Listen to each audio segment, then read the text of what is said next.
Welcome to the Team Butterfly Effect All Hands Call. It is Monday, June the 27th, and we're officially into our last home stretch of the month. For those of you who are working towards hitting Success Club or the 3 Lives Club and helping people this month, we're down to our home stretch. Shout out to Allison and Jill, who've already hit Success Club. I've already helped their at least minimum of 3 people. That is amazing. I'm one person shy, and it's gonna happen. I have my list of like 6 people who I'm talking to, and I'm holding out faith it's all going to happen. So, guys, remember we have some amazing tools at our fingertips right now to help people get results. But before we get into the meat of today's call, I would just want to share was having a conversation last week with a woman who's becoming a good friend of mine who I want her to be on a coach on this team. I'm dating her pretty exclusively right now, so to make that happen. But she just opened a wellness center, and her and I were really having a conversation about people and helping people and what's the missing link right now and so on. And her response was is that she really thinks that people want to be heard, listened to, and not just be prescribed. Right. And I think sometimes because I know I fall guilty of this every once in a while too, because I physically get such great results from the 21-day fix that I often, because it's on sale a lot, I want to prescribe people that.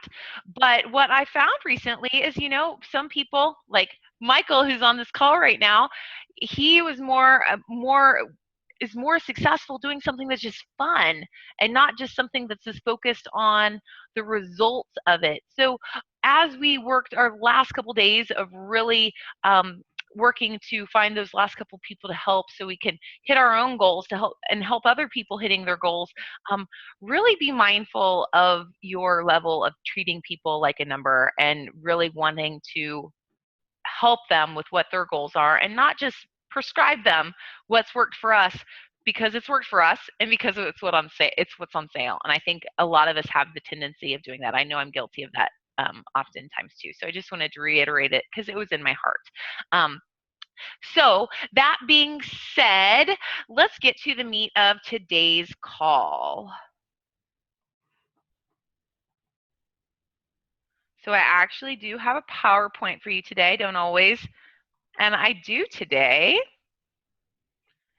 And I am going to minimize, let's see, I can see Eric's face. Eric, can you give me a nod that you can see this? Okay, so you guys are able to see all of the slides. I'm going to minimize your faces so they don't show up on my screen. I can just see one now. Okay, so here we go. Today we are actually talking about finding and connecting with new prospects, because our mission is to help others lead more healthy, fulfilling lives.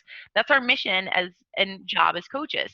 However, if you're really wanting to treat this business like a business so it will reward you financially like a business, then bottom line, no matter, we don't like to say that we're salespeople. I mean, everything. I've been reading the Entrepreneurial Roller Coaster, and Darren Hardy is like, every single business, no matter what business you're in, it all boils down to sales. But before you can help people before you can help people along their path, you have to connect with people. You have to find those people who you're going to connect with.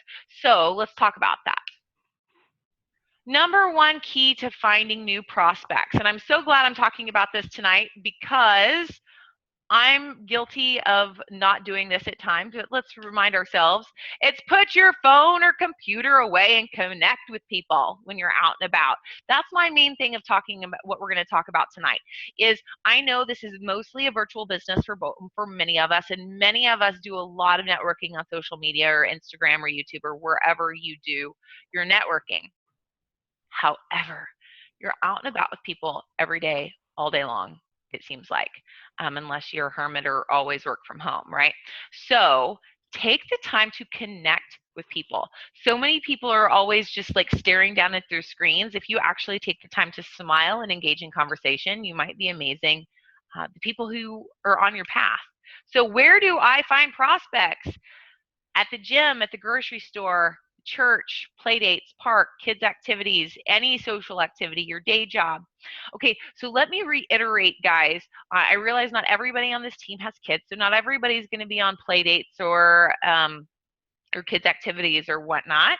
However, the majority of you go to the grocery store, and the majority of you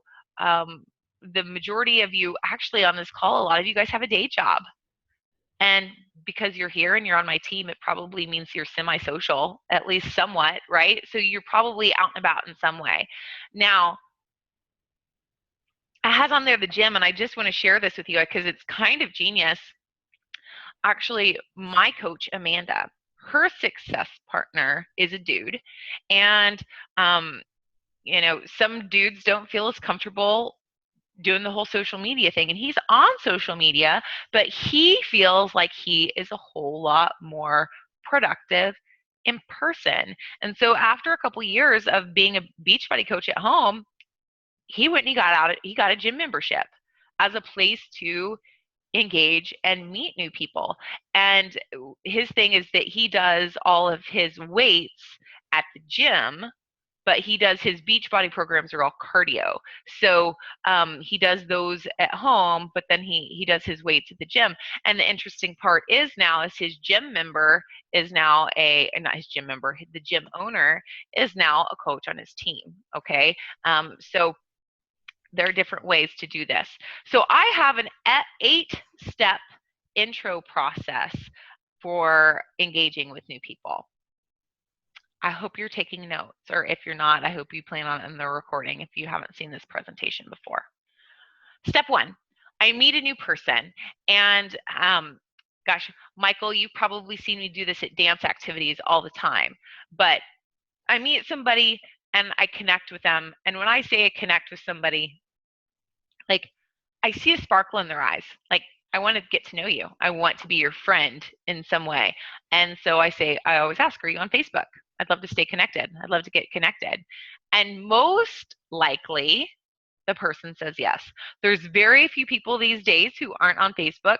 The majority of the people who are not on Facebook are either your random run-of-the-mill person who just doesn't want to be on social media, which is very few and far between these days, or someone who's younger who's engaging in some other means of social media.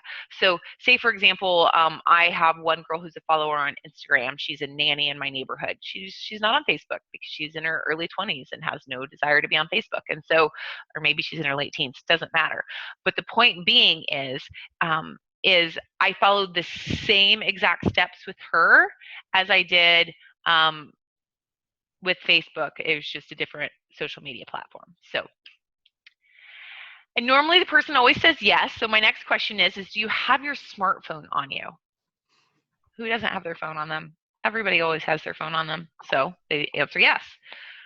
The next question I have is let me find myself on Facebook for you. Now, I did this presentation on a leadership corporate call a couple months ago, and a dude brought it to my attention that probably wouldn't work as well for men as it does for women. So I just want to touch base on that, because when I say let me find myself on Facebook for you, so they'll say, do you have your smartphone? Yeah. I say, okay, pull it out. Let me find myself on Facebook. So they'll open up Facebook and I'll say, do you want me to just find myself? Yeah. So I'll literally take their phone and find myself. So this gentleman raised it to my attention that maybe not all either other dudes or women feel comfortable handing their device over to a guy. I think that probably all depends on the male. The male who gave me that feedback is a very stout, buff, big guy who might be a little bit intimidating. I don't know. So you guys, you're just going to have to play that one by ear and feel the energy of the person who's with you and see if they would feel comfortable. If you don't get the feeling that they would just hand over their phone, then just say, here, let me help you find me, and spell out your name for them. So they are the ones to find you via Facebook, not you find them. They find you via Facebook and send you a friend request. So this is the most important part. This is the magical part of the whole system right here, number 4. Do not I repeat, do not accept the friend request until you sit down to work, until you sit down with your power hour. If you have intention of working this business, that's when you do it. Why? Because if you are, say you just got connected with the person, right? You were out at some social event, you got connected, and you went directly to Facebook. You're like, oh, okay, accept. We're friends now. You're going to get home, and you may sit down to work later that day. This might have been on the weekends. You might have had a couple drinks, and it's just been you had too much time in between now and then. Whatever the situation was, who the hell was that? Who in the heck? What was their name? And you've forgotten. So this right here is you don't accept that friend request until you sit down to work, because guess what you do automatically? You add them to your prospect list at that point. So I hope you all have some sort of list that you're working from. Because I've been coaching now for 5 years and a half, gosh, I have a huge list, right, with thousands of people on it. Yes, I said thousands of people on it. So mine is all in an Access database on my computer that Jacob has actually built for me, which, by the way, now that he's actually starting to start thinking about coaching, he has taken my Access database and completely gutted it so he can start to use it himself too, which he just told me as he guts it. Any of you guys who want access to it, you can have it. So planting the seed, if any of you guys want usage of my virtual inviting assistant, you're more than welcome to have that. So, but let me know. If you don't have a list right now going, start one, whether it is an Excel spreadsheet, whether you're using any of the other programs you can use online. I'm trying to remember the names of the other ones. Whichever ones you guys use, type them in the chat box if there's something that you want to share that some of the newer coaches might want. A lot of people just use pen and paper, constantly writing them down. This is what I do. I have a huge freaking master digital list. As soon as I accept that friend request, they go on my digital list. They go into my digital list. They also go on this week's list, because I'm a very visual person, and so if I can't see it on a piece of paper, it doesn't happen. So then I have a weekly list that I'm working off of for people who I'm inviting that week. But anybody who I become friends with, always go into that digital list. Now, as soon as they're into my digital list, the next thing is I automatically send them, as soon as I send them a friend request, it was so great to meet you at blank. I'd love to know you better. What's your story?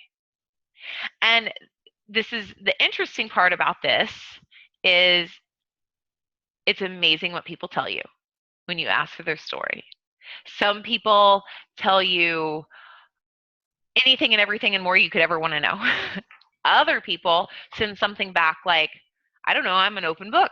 Tell me, or what do you want to know? So then I'll maybe put a list of questions like, I'll put born and raised, question mark. What do you do for a living? Question mark.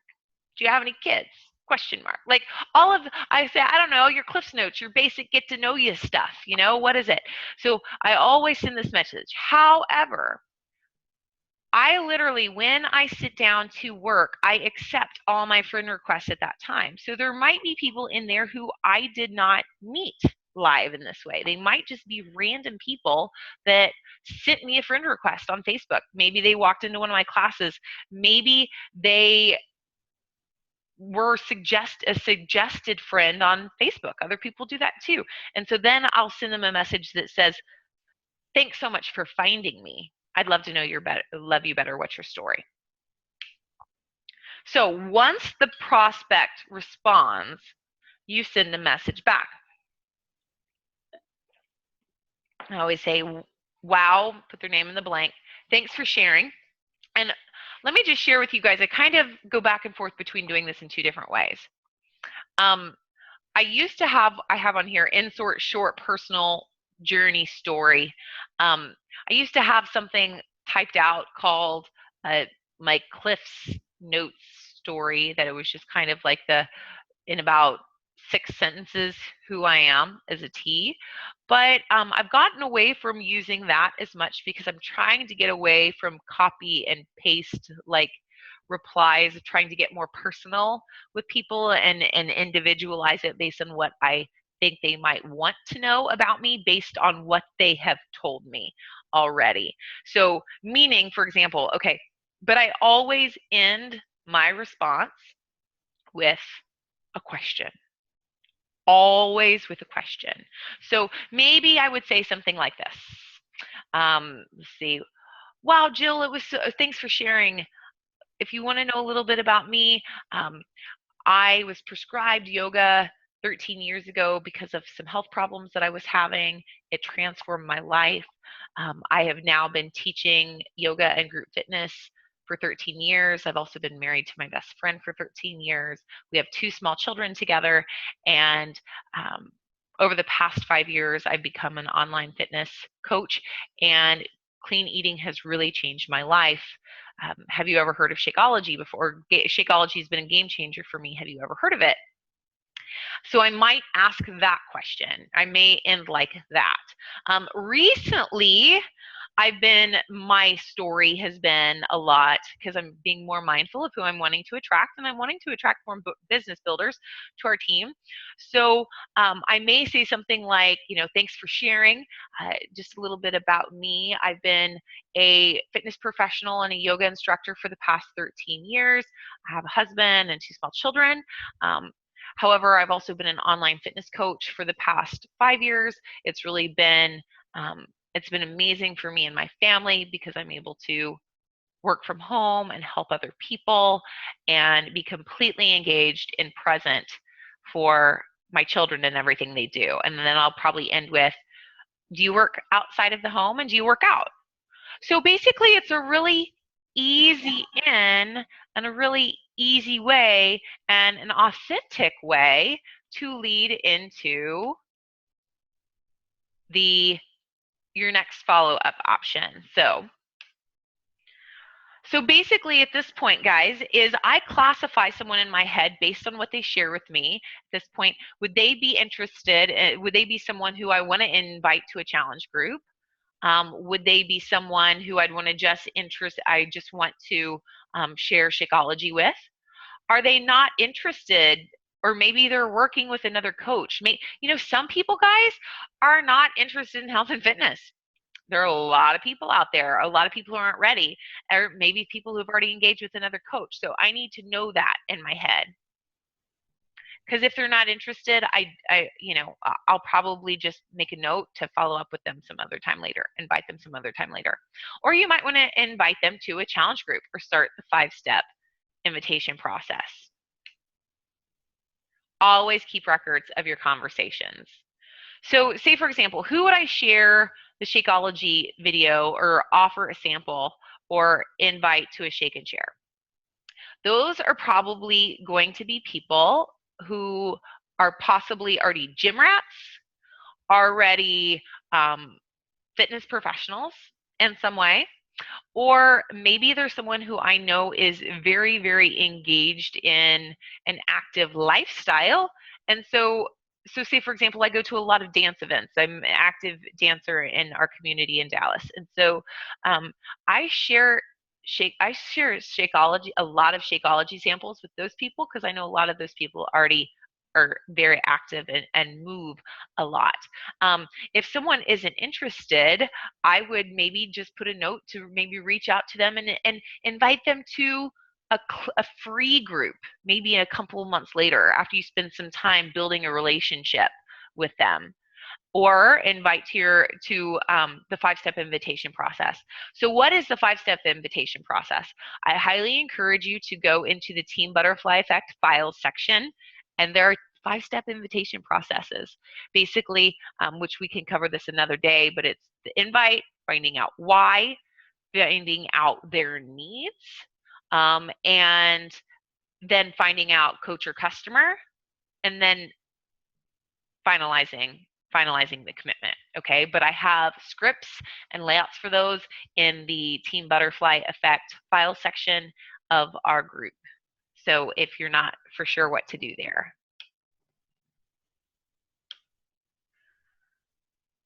Okay, guys. So, does anybody have any questions? Take everybody off mute. Does anybody have any questions? Oh, Jill has a question. Yes, ma'am. Oh, wait a minute. You're not off mute yet. There you are. What's your question, my love? When you go back to accept friend requests, what do you do about the creepers? You know, like the guys who you don't know? Yeah, okay, so I was really bad about that at first. I used to accept everyone. And I used to accept everyone, and guess what? I had lots of creepers on my Facebook page for a while. If you go and you look at my blocked section in Facebook, you're gonna see a lot of people in there right now, because I have recently, over the last couple of years, have gone back and blocked all the creepers. So kind of my rule of thumb is, if we have no mutual friends, well, first I'll always look to see, do we have any mutual friends? If we have mutual friends, I'll look to see who those mutual friends are. If they are mutual friends who I actually have some sort of relationship with, or there are several mutual friends, I'll usually always accept. However, if there's only like one or two mutual friends, and they're just friends of mine via social media, they're not actually people I know, and they're maybe random. Like, say for example, today I got a friend request from a dude who, we had one mutual friend, and that one mutual friend was a chick from England who found me a couple years ago via a different mutual friend, right? I did not accept his friend request. The main reason is because the friend who referred me through, the person who she originally found me through, is now blocked on my page, right? So I'm particular now about who I accept. But if it's someone who we don't have a mutual friend, I'll go and I'll look on their page. And if they only have like a handful of friends, I don't accept them, because that tells me, well, I'm gonna be real. I've had some real creepers on my Facebook page, real creepers, and I don't want to invite that anymore. Okay, so I'm more particular. But I have no shame at all in blocking people. Once they give me a weird vibe, I block people from my feed. What else? Anybody else? Anybody? No? Okay. Let me just ask, what's all y'all's main form of connecting? Is it in person or is it social media?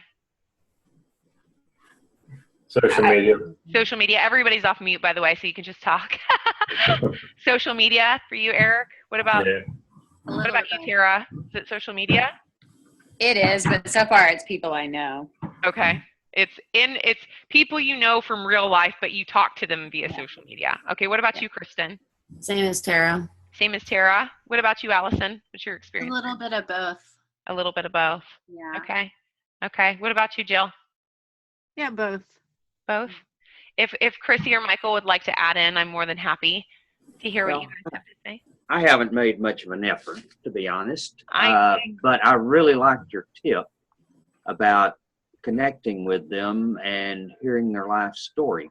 You know, and while you were talking about that, I was thinking about my life story, you know, starting out telling them that born in Fort Worth at the old Carswell Air Force Base. My father was in the Air Force. That the last 16 years, that I'm retired, the last 16 years I worked in retail, and now I'm doing only the things that I love, that I'm a professional astrologer, and I really love that because I feel like it gives me an opportunity to give people a different angle of insight that's beneficial to them. And also, I'm really into health and fitness, and that I'm working with Beachbody to help my fitness. And, you know, part of it is Shakeology. Have you heard of it? Absolutely. As an opening. And because it is. You know me. I'm not doing anything I don't want to, and that's part of the reason I haven't dived in yet, because I just, but I'm going to. It's just I haven't yet, and I know when the time is right that I will, and Well, that I will be very successful. I think more than anything, it's starting the conversation with people. How do you want to Exactly. how do you want to start that conversation? And the beautiful part I think about this process is no matter what business that you're in, especially if you're an entrepreneur, so whether you're an astrologer, whether you're a health coach, whether you're a photographer, whatever, if you're trying to drum up new business, it's a great way to really find out if there's someone who you can help, period, in any way, Mhm. shape, or form. And I make a mental note, just kind of sidebar. It's like when I ask people this question, it's even in my head, are these people that I'm going to invite to a challenge group? Or maybe they're going to be someone who I'm going to invite first to a live event that I do instead, because they might just really enjoy the type of extracurricular activities that I love to do. So those are always options too. So any other questions before, or any comments or anything you guys would like to share? We're in our last minute of the call. I might make another suggestion on Sure. the creepers. I'm not scared of too many things, but several months back, I had somebody, I just was as early in the morning and I wasn't sleeping, and I checked my Facebook and somebody sent me a friend request. And it's somebody that I thought I was already friends with, so I accepted. And next thing I know, somebody sent me a message saying hello, and I said hello back. And they said, "Have you heard about the money that Bill Gates is giving away?" And right away, I unfriended that person. And recently, I've come across a few that has just a few friends that I know. But the other thing I notice is they've just recently started Facebook just in the last weeks or so. And they may be legitimate people trying to start Facebook and build up, but I don't friend those people. And so there's other things other than just creepers out there, for Absolutely. men or women.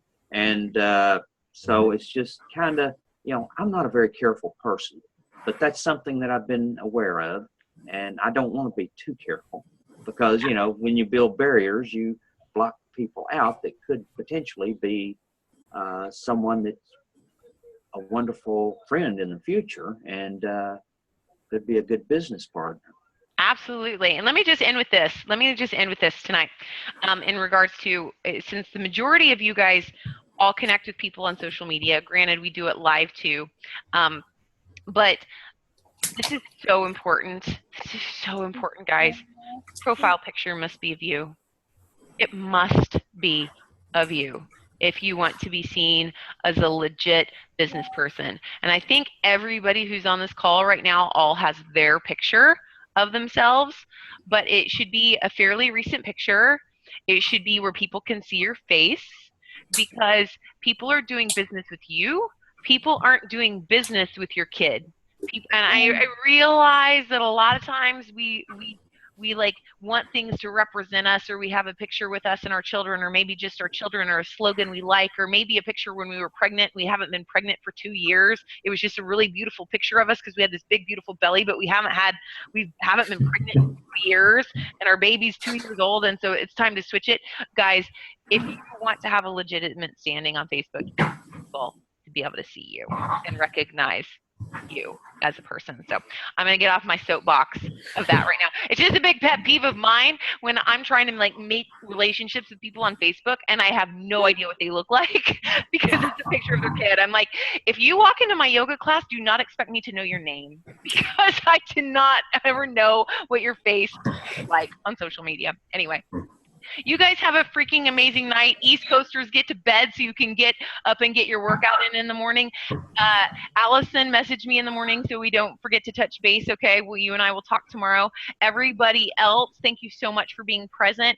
And actually, you know what? Wait, I'm going to take one more picture because Kristen was not logged on yet when I took my picture earlier, and I don't want to leave her out of my amazing. So everybody smile like you love it. Okay, good. And heads up, we post pictures of each other, don't tag each other, because you wouldn't want someone to accidentally go click on your thing of all of us, but then be like, oh, this chick has more experience than her, so I'm going to go have her. No, don't tag each other in each other's posts, okay? So I'll post it, and if you guys want you guys in the picture, then save it for yourself and then post it on your page yourself, okay? I'm more than happy to do that, but I don't want you guys to think I'm not tagging you because I don't want you to be a part of it. It's just that's kind of a social media etiquette for other coaches, okay? So love you guys so much. See you next week. Have a freaking awesome week. End the month strong, people. End the month strong. Bye. Jill, we can do it. Bye.